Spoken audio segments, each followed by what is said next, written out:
Hey guys, I just wanted to add this clip in the beginning here before I get into my review and say that I did read The Turn of the Screw after I watched the TV show Haunting of Bly Manor.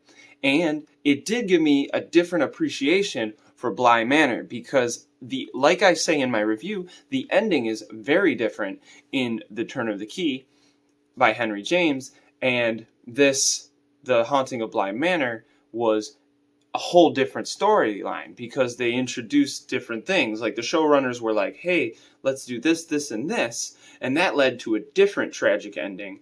But in The Turn of the Screw, it was a tragic ending that was a little bit better set up, if that makes sense.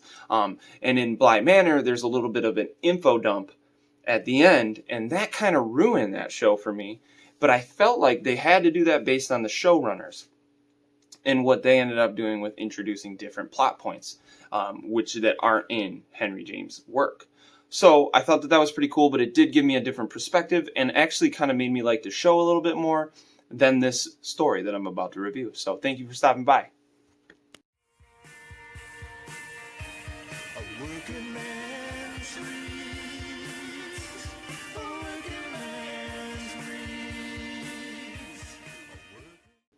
I am Working Man Reads, and today I will be reviewing The Turn of the Screw by Henry James. And overall, real quick, I gave it a 3-star rating, and here is why. So, plot, I give it 3 stars. Basically, you follow the protagonist, and for some reason I am drawing a blank on her. It's okay. I only watched the TV show with the same characters and read the story. But whatever. So we got the main character, and she takes a job to work at Bly Manor and take care of these 2 children. One girl named Flora and one boy named Miles. And right off the bat, she gets there and she starts kind of experiencing some weird things. She starts kind of picking up on some strange activities that the kids are doing and the different expressions on the children. And she also starts to see this person named Peter Quint. And she is concerned. She's terrified. She doesn't understand why these people are there. What the hell's happening? He's like staring through the window. Is she losing her mind? She is kind of an unreliable narrator in that part. This entire story, you kind of wonder, is she insane? Is she seeing things that aren't there? Or is she really seeing Peter Quint? Is he there? Is it a ghost? Is it a supernatural element? So she goes to this other person named Mrs. Gross, who is the caretaker of the building. She cleans the house. She makes sure that everything's tidy and fixes it and works on everything.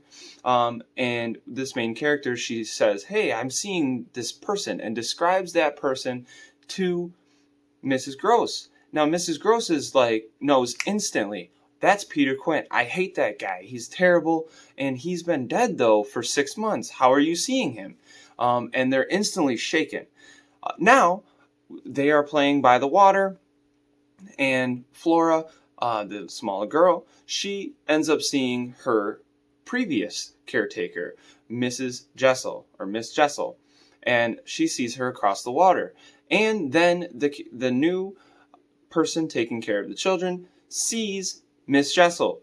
Now she goes to Mrs. Grouse and says, hey, what's going on? I seen her. And then you discover that they were lovers, and I'm going to leave it at that. But the main part of this story is that you don't know how it's going to end. It's the end is completely different than the TV show. So if you guys haven't read this, I definitely suggest reading it. I gave you pretty much the first chapter. It gets very interesting from there. I did feel that it was slightly wordy, and there was a lot of flowery nature that didn't really need to happen, in my opinion. So for plot, I gave it 3 stars. Writing, I gave it 4, though. And the reason why is because it's absolutely gorgeous writing. Gorgeous writing. It is outstanding. It's a classic. It is a gothic horror that I definitely recommend reading. Now, just because I gave it 3 stars, that's a pretty good rating.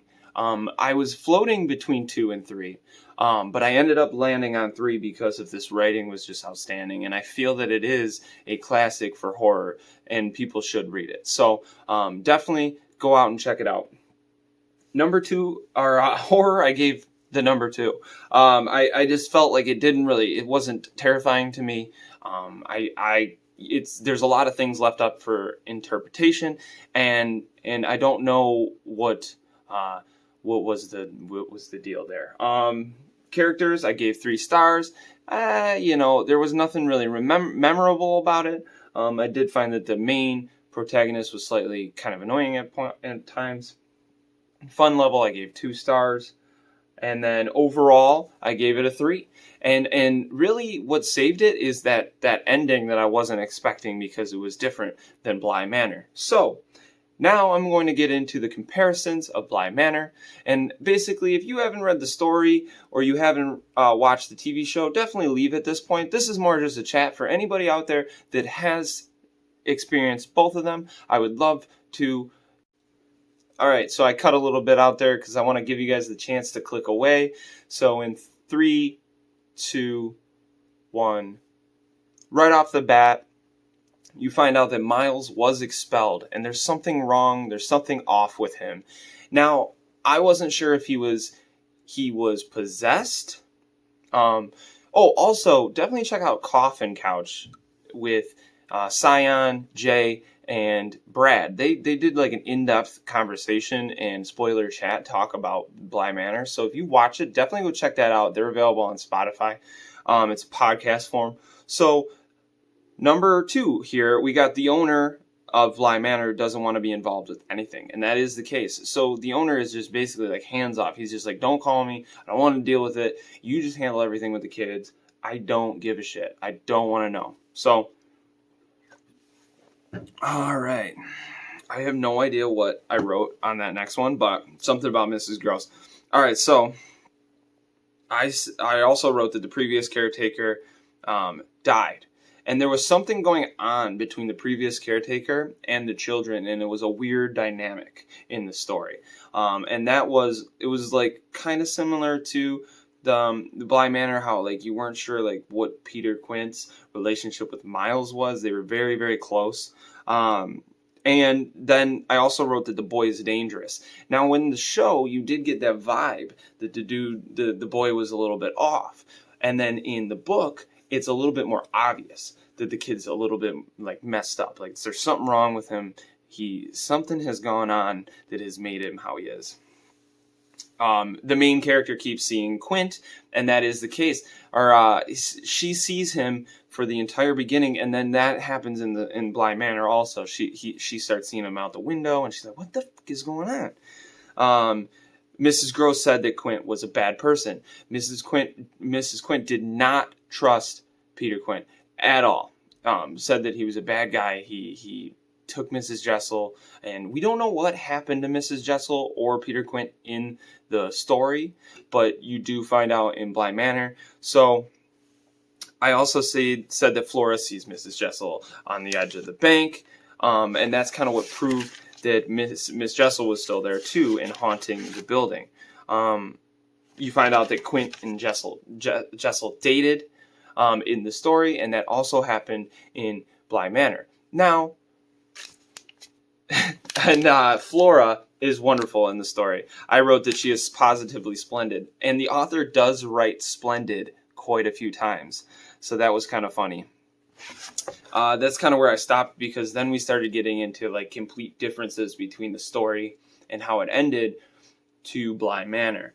And I will say that the turn of the screw is very tragic also, which kind of is interesting that they didn't go with the original tragic ending that Henry James wrote, and instead the show writers involved all these other relationships and made it an emotional thing also. But overall, reading this story gave me a different perspective of the Haunting of Bly Manor, which I thought was pretty neat. So I do want to say that was pretty cool. Reading the story definitely gave me a different perspective. So thank you for coming by, and this has been Working Man Reads. Peace.